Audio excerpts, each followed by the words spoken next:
Would you buy Hitman 3 in 2021? Hitman 3 just released a little over 6 months ago and served as the end of the reboot Hitman Trilogy, known as the World of Assassination Trilogy that began with Hitman back in 2016. The Hitman games have always been a source of fun, and this trilogy definitely brought it up to the max with the amount of opportunities and room for experimentation that the games allow, and the sandbox nature of the franchise is definitely at its best in these 3 installments. With that being said, is Hitman 3 worth its price, and should you buy it? Today we'll be talking about the story of Hitman 3 as well as its gameplay. Of course, there will be absolutely no spoilers when I'm discussing the story of this game. The Hitman games have never been known for their storytelling capabilities, and the story has always been on the backside of what makes these games so great. However, the Assassination Trilogy story, although nothing incredible or great, is still a nice story that serves as a good background for the game's main focus, the gameplay, to rely on. The story has always been focused on 2 central characters, and the antagonists that are presented through this game aren't the greatest, and they're not supposed to be. The games have always been focusing on building a relationship between Agent 47 and Diana Burnwood, and so far the story wasn't at all memorable at all, but central themes such as Agent 47 being controlled and the themes of choice are quite prevalent within this game. All this game really had to do was deliver a good and well-made conclusive ending for the trilogy and give us a satisfying end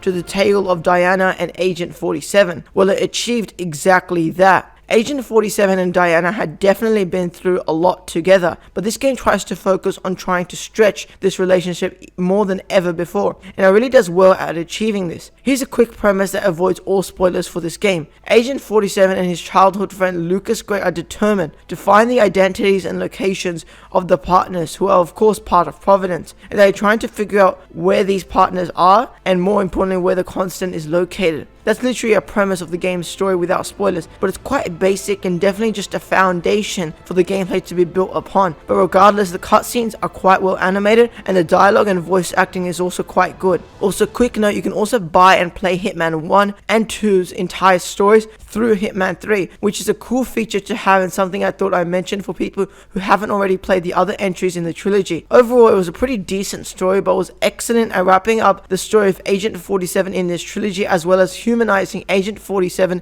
and his relationship with Diana Burnwood, making their relationship a lot more human and real than it ever was before the events of this game. Now, let's talk about what Hitman's really all about, and of course I'm talking about the gameplay of Hitman 3 and how this gameplay manages to bring everything that made Hitman and the series so great into one conclusive package that is just extremely fun and awesome to play. Hitman 3's core gameplay loop and gameplay in general isn't significantly different from that of its 2 predecessors, and it is still the exact same concept, but it has been refined to the max and is definitely the best in terms of gameplay in the trilogy. Of course, Hitman has always been a stealth series, played from a third-person perspective as you play as the unwary and almost inhuman Agent 47. The locations first off in this game might be the biggest and most well thought out in the trilogy, and each location was not shy to having an incredible amount of replay value, as well as just a sheer amount of different opportunities and approaches to assassinate each enemy due to the sheer amount of variety that the game offers across its 6 locations. The game features these 6 entirely unique locations that add so much variety, with the locations being diversified so much from each other, which makes each contract that Agent 47 gets in the game much different from the last one due to the differentiation between each of the game's gigantic levels. The new locations in the game also have introduced a new gameplay feature in the trilogy as well, being called persistent shortcuts. These are basically vents or doors that can be opened using a camera. For example, you must find a dongle that will give you access to different panels in the game, and once you acquire the correct access dongle, utilizing your camera, you are able to hack into the door or vent and opening it up, which can open up a myriad of assassination opportunities, especially if you get into a restricted place using this method. Of course, Hitman 3 has never been an action-adventure third-person shooter, and instead the magic of the Hitman games lies in the ability of its replayability factor, as well as how the player interacts with the situations, locations, and opportunities that are presented to them. The thrill from these games never came from getting a pistol and gunning down waves and waves of enemies and then swooping in to get your kill after you cover the entirety of the map in dead bodies. Instead, the thrill that Hitman series delivers is a slow thrill that comes from planning out the situation, meticulously actually thinking about the best way to take out your target, as well as thinking about an escape plan and planning out where and when is the exact and perfect moment to take that sweet shot on your target. Patience is a major factor in this game, just like all other Hitman games, and hiding in plain sight is what makes this game so enjoyable. The true way to play the Hitman games and the true key to success when trying to take out your targets is by finding the perfect disguise in certain areas and scenarios that will allow you to hide in plain sight, listening and looking for different opportunities that will give you unique and awesome ways to take out your targets, waiting patiently for the exact moment and time to kill your target and escape the area unseen. Not many games are like this by rewarding thinking over rushing, and Hitman 3 definitely is open to being able to be a game where you can just run and kill your target and escape, but that's never been the focus of the developers. Using distractions, knocking out enemies with a brick, and running past all the stupid AI is just all part of the magic of the Hitman series. Experimentation, patience, and timing is key in these games and are the core principles in how you're supposed to play these games. It's just such a unique experience, using all that is available to you to take out your foes in the most creative ways. Additionally, the variety and stunning nature of these levels that are presented in this game allow for opportunities and targets to be taken out in some of the most creative ways